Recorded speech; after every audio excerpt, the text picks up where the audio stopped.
And I also say that I judge magicians in a way, um, not in a nasty way to be judgmental. It's more to balance my own tendency to fall into these traps of putting someone on a pedestal, kind of idolizing someone because they know some techniques and some tricks that I don't. Um, I think it can be sobering sometimes and put things into perspective, and I think that that actually applies to every domain, really. But I do tend to, and again, and that's also to keep me on my path and keep me in my work rather than trying to um, project things on others and just create all sorts of unhealthy dynamics. So one of the things that I look at is, and again, and none of these things, I mean, this is not to to judge someone's, because everybody's on their path somewhere, and even if something's not the case always, it doesn't mean it never will be.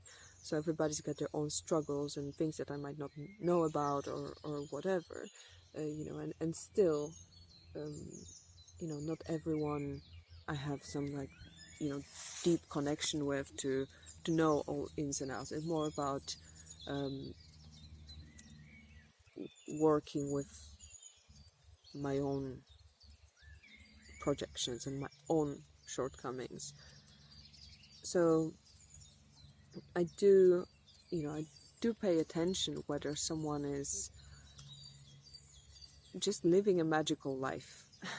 and and what I mean by that is mostly to be able to look at the world around and have and maintain this sense of wonder, a sense of mystery and curiosity about it and excitement about it.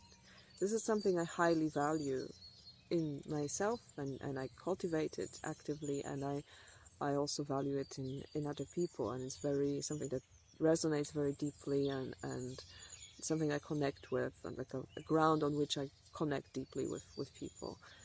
So I think that's important, because that's part of the reason, that's what brought me on this magical path, and that's part of the reason for doing all this. So if someone perhaps knows some techniques and things that I don't know, or has some revelations and some insights, but doesn't has a very dull life, I'm not sure. I might have my doubts because I feel that certain mysteries is something that projects on everything you do and reflects on everything you do, everything you touch, like ripples on water. So there is no separating, and that's why I always said, for me, it's no separating really the magical from mundane. I, I live it. It's not just magic. Is not something that I just do to make things happen. But on the other hand, of course, I wouldn't want to come into this. I think that's a very good excuse as well, and that's a nice, comfortable attitude when things aren't really working and you don't know why, and you just can't make shit happen, and you just kind of take it in a purely poetic and metaphorical way, and then you're off the hook. So that's another danger, um, like. But it's true that certain things, um, you don't have to do anything for them to happen at some point.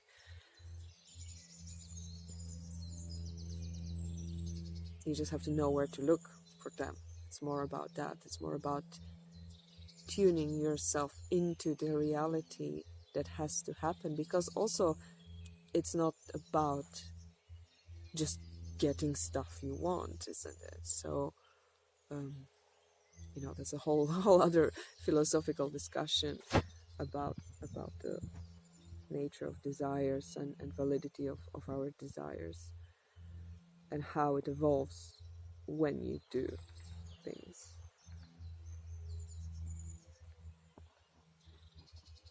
So this whole magical life, magic without magical life, is a hard sell for me. Like, I just hope my dog is not going to eat something again. He always finds things to eat. Anyway, another thing I would say I pay attention to is it's just kindness and compassion, especially towards others on the path. Because again, like I mentioned, the whole ego inflation at play, very easy, and it's not, it's not something purely evil. It's just I think it happens to everyone, and it's nice, to be recognized, to be praised for whatever work you're doing. I think the problem is when it stays there, and the problem is when it stops others from when it creates like artificial blockages on other people's paths. Because I believe that if you're on your way, if you're on your path, if you're living your true will, you will naturally act as a conduct for others to evolve, let's put it this way. So when people kind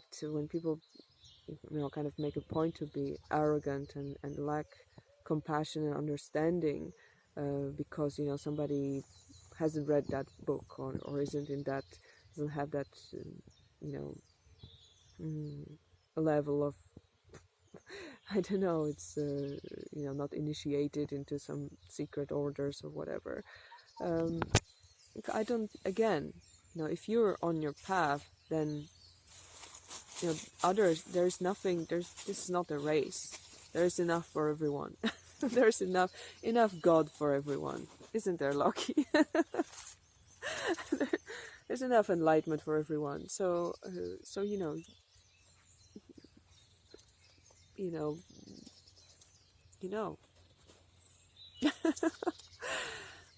Anyway, so there's that.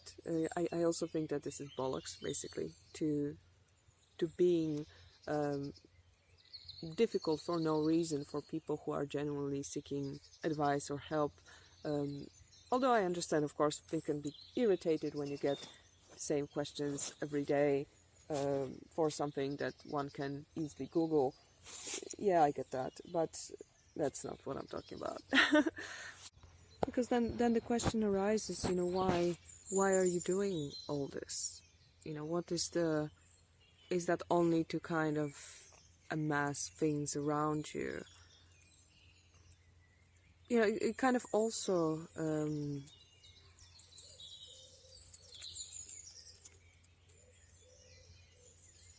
refers to the previous thing I said, that if somebody lives a truly miserable life, then what exactly have they done all this magics for? So I think first case is that they didn't manage to improve their own life, and second case is they're not managing to improve other lives, other people's lives. So what is the purpose, again, for just being cool in a basement, owning a lot of books and being better than everyone else? I'm not sure. And the third thing is something that we all struggle with, and which is integrity. I do look at integrity in people in general, but especially in magicians and people on spiritual path, because I think that That's the core work of any of it. So again, I wonder sometimes how people manage to, for example, contact entities that are just this, and things that are hardly possible to imagine, or not possible to imagine, but just they're bigger than anything we can think of, and they manage to have a conversation with them, and yet they struggle to see another human in front of them and acknowledge that their vision of life, or their vision of reality, and the way they perceive the world might be completely different from theirs, and they actually might have something to learn from it. So I just think that this humility opens the path for integrity, and that this is the core work of magical workings as well. So there's nothing wrong with being imperfect and faulty human being, as we all are. But I think the danger is when it remains unrecognized, and people are not willing to face it in any way. And this is something, again, that is a part of the journey. But I just kind of like to also to face myself with these judgments, with these questions on a regular basis, as this kind of like a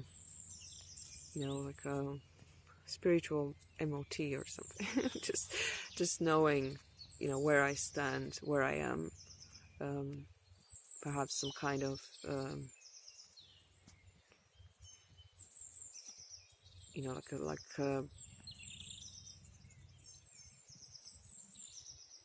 when I'm standing on a crossroads and looking for signs and the next step to take. So that's what I've got to say for today. I've been talking a lot, and yeah, it's time to go home. I'll see you again in the woods, or in my room, or in some other rooms. Who knows? So many unknown. Okay, I'll see you guys around. Take care.